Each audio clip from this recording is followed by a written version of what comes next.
Pelaburan asing merujuk kepada syarikat asing yang melabur ke dalam syarikat domestik dengan tujuan memperoleh kepentingan di dalam operasi harian untuk mengembangkan strategi utama dalam pelaburan perniagaan. Pelaburan langsung asing FDI di Malaysia mencatatkan aliran masuk bersih RM48.1 bilion pada tahun 2021 berbanding RM13.3 bilion pada tahun sebelumnya. Pemulihan beransur-ansur ini berikutan kesan daripada pandemik COVID-19. Peningkatan ini didorong oleh aliran yang lebih tinggi dalam ekuiti dan dana pelaburan saham. Dari segi kedudukan, FDI meningkat kepada RM788.8 bilion pada akhir tahun 2021, sementara pada tahun 2020, jumlahnya sebanyak RM684.9 bilion Malaysia. Pendapatan pelaburan meningkat kepada RM101 bilion daripada RM43.8 bilion pada tahun sebelumnya. Ini disebabkan oleh pendapatan tinggi yang diterima oleh syarikat asing di Malaysia. Sektor pembuatan dan perkhidmatan merupakan pendorong utama, sementara pelabur dari Amerika Syarikat, Singapura dan Belanda memperoleh pendapatan tertinggi hasil dari pelaburan ini. Menurut MIDF Research, akhir bulan Julai, dana asing mencatatkan aliran masuk bersih yang menjadi pembalikan daripada aliran keluar bersih yang dilihat pada bulan Jun. Aliran masuk bersih bagi bulan Julai pada tahun 2002 ialah sebanyak RM182.2 juta Malaysia.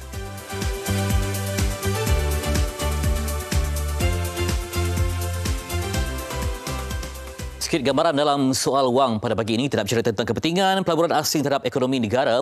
Dan kalau kita melihat kepada laporan yang dikeluarkan, FDI di Malaysia mencatatkan aliran masuk bersih RM48.1 bilion pada tahun 2021 berbanding RM13.3 bilion pada tahun yang sebelumnya. Pembuatan dan perkhidmatan menjadi penyumbang utama kepada sektor ini. Dan laporan Bank Dunia 2021 menyatakan bahawa kemasukan pelaburan asing ke Malaysia merosot dengan ketara, dan laporan ini digunakan oleh pengkritik untuk menghentam kerajaan. Tetapi 12 bulan kemudian, laporan Milken juga menyatakan bahawa Malaysia telah berdaya saing dari segi FDI dan juga berbanding negara ASEAN yang lain. Dan secara ringkas, kita nak ingin melihat adakah Malaysia ini masih lagi menjadi tumpuan untuk merancakkan lagi pelaburan mereka. Saya nak bersama dengan Cik Wan Suhami Wan Muhammad Saidi, Ketua Pendidikan Ekonomi. Assalamualaikum. Waalaikumsalam warahmatullahi. Baik, tadi kita berikan hamparan mukadimah sebagai untuk melihat bagaimana FDI ini penting untuk negara. Namun berdasarkan kepada dengan gelombang COVID-19 dengan pelbagai lagi ledakan dalam sektor ekonomi ini, adakah Malaysia dilihat masih lagi menarik perhatian daripada sektor luar untuk melabur dan merancakkan lagi FDI di Malaysia ini? Jawapan senang, masih lagi lah. Sebab kalau pengkritik tu memanglah. Dan laporan Bank Dunia 2021 tu actually untuk 2020. Masa COVID masih rancak. So, bukan saja Malaysia mengalami masalah aliran yang pengurangan aliran pelaburan, tapi malah di seluruh dunia pun mengalami masalah yang sama. So, sama ada masih Malaysia atraktif di mata pelabur asing, jawapannya saya rasa yang saya dah jawab agak mudah. Cuma ada lagi perkara-perkara yang boleh diperbaiki dan dielokkan. Masih ada lagi room for improvement for Malaysia lah. Dan banyak cabaran, rintangan, halangan yang mesti diatasi lah. Masih lagi kita ada masalah COVID, impact daripada China, daripada US, sebabkan kenaikan mendadak interest rate kan. So semua ini adalah challenges. Bukan saja Malaysia mengalaminya, bahkan seluruh dunia malah. Tenaga kerja, sumber-sumber yang perlu digerakkan untuk membantu ekosistem berkenaan. Kerajaan selalu ada mengubah polisi. Malah dalam laporan Milken tu disebut bahawa fokus adalah di Asia Tenggara sekarang ni. So sebab kata apa, emerging market ataupun negara berprestasi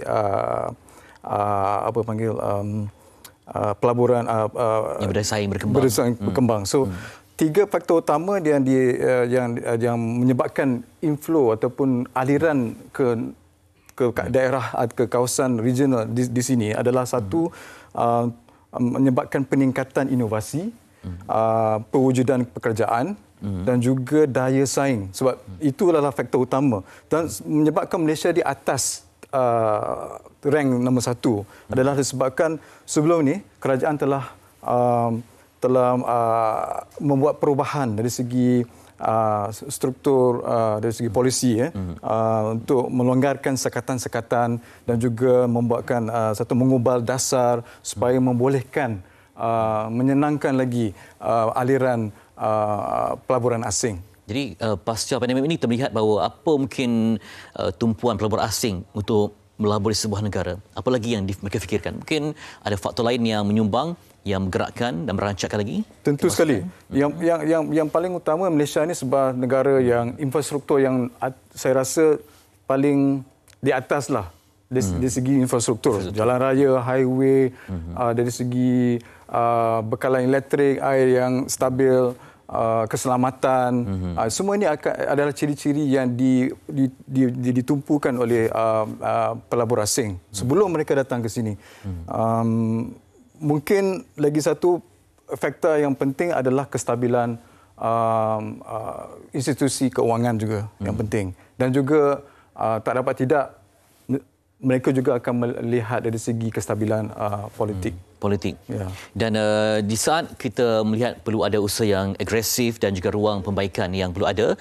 Jadi bagi negara kecil seperti Malaysia, kita melihat adakah kita tak boleh survive dengan hanya janaan ekonomi domestik semata? Jadi untuk terus kekal begitu. Jawapan mudah, boleh. Tapi kita nak mencapai tahap yang lebih tinggi dari segi peningkatan ekonomi. So kalau kita nak mencapai macam developed status kan, ataupun high income, negara yang berpendapatan tinggi, perlu ada aliran pelaburan jangka masa panjang atau FDI. Kita akan sebenarnya aliran pelaburan ni ada dua jenis. Satu yang jangka pendek dan jangka panjang. Kebanyakan kita tengok yang jangka pendek, macam masuk stok ataupun daripada yang masuk share. Tapi yang penting adalah untuk jangka masa panjang. So ini akan menentukan ke arah mana ekonomi Malaysia akan menuju dalam masa 5, 6 ke 10 tahun akan datang. Dari segi kita melihat peranan FDI dalam mata wang negara, macam mana itu? Mungkin ada kaitan yang rapat. Peranan memang rapat sekali sebab dia akan mewujudkan dari segi pekerjaan.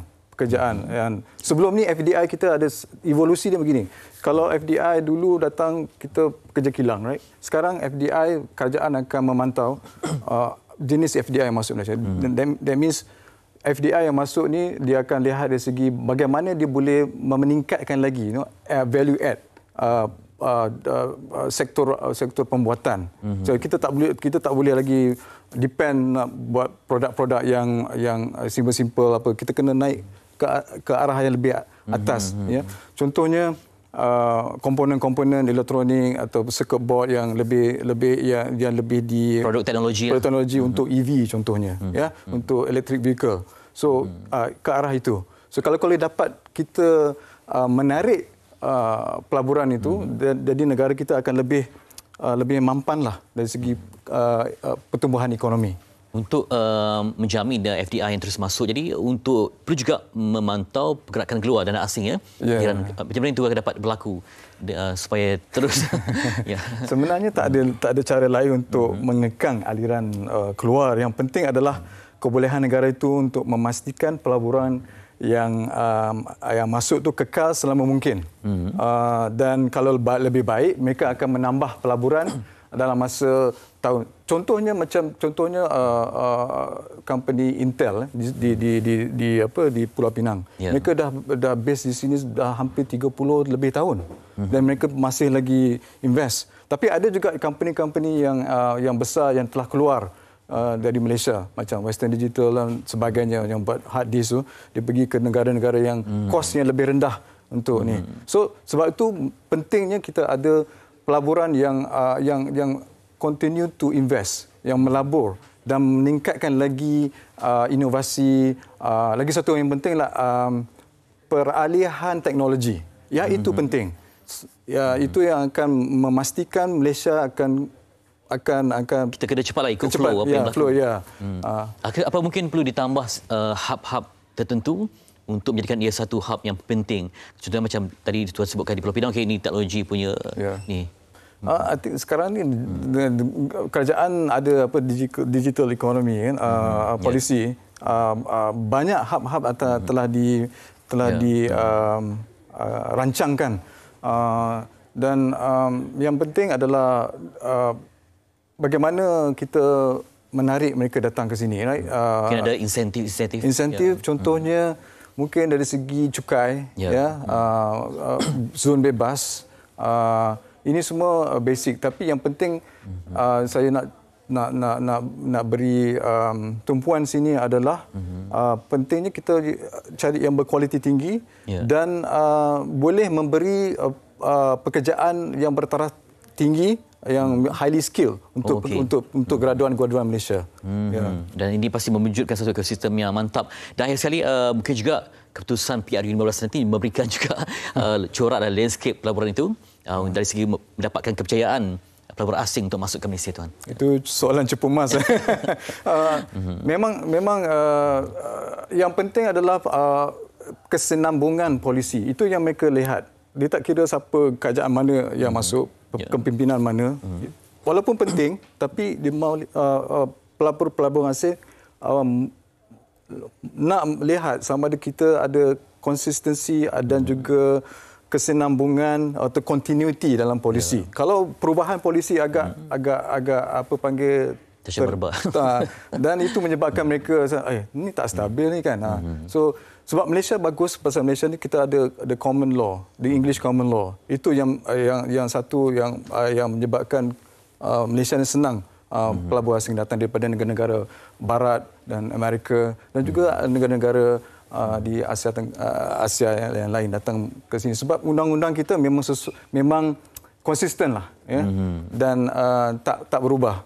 Dan similar dengan common law UK. Those are the factors lah yang one of the attraction yang menarik pelabur asing ke Malaysia. Memudahkan lagi pelaburan asing. Undang-undang, kemudian tadi Tuan sebutkan tentang persaranan ataupun facilities yang terbaik, juga mungkin insentif, package rangsangan yang ada untuk terus menggalakkan FDI ataupun pelaburan langsung asing di Malaysia. Terima kasih kepada Encik Wan Suhaimi Wan Muhammad Saidi, Ketua Pendidikan Ekonomi, yang memberikan lagi harapan kepada kita yang tadi menyediakan tenaga profesional yang berkualiti tinggi untuk membekalkan satu ekosistem ekonomi yang menarik untuk Malaysia. Selain itu juga saya nak berkongsi kepada anda bagaimana dengan bursa saham paling aktif yang dapat kita kongsikan bersama anda. Saksikan slide ini. Buat mereka yang mengikuti perkembangan saham di Malaysia, pastinya ingin tahu bagaimana kerancangan ini boleh membantu keyakinan pelabur. Baik, ini 5 kaunter yang paling aktif dapat kita kongsikan. Dimulakan dengan Euro Holdings, Berhad, diikuti dengan Unique, Fire Holding Berhad, TWL Holding Berhad, CSH Alliance Berhad, dan di Next CUW Dagang Exchange Berhad KIBB. Ini dapat dapatikan 5 kaunter yang paling aktif dalam Bursa Malaysia. Okey, berikutnya kita juga nak kongsi kepada anda bagaimana dengan kadar tukaran mata wang asing dan nilai emas masa sebagai perhatian dan info kita bersama. Okey, bagi kita perhatikan untuk harga emas masa saya sebutkan 916, emas 916 292.64 ringgit dan emas 999 286.44 ringgit. Ini untuk 5 Ogos 2022. Okey, mungkin sebab kita ni semakin dipermudahkan dari segi pasca pandemik, mungkin ada yang nak ingin travel, ingin lakukan ekonomi kerjasama, jadi pastikan anda melihat bagaimana nilai tukaran mata wang asing untuk pastikan kita ni cakna dengan apa yang berlaku dan dapat merancang strategi perniagaan anda semua.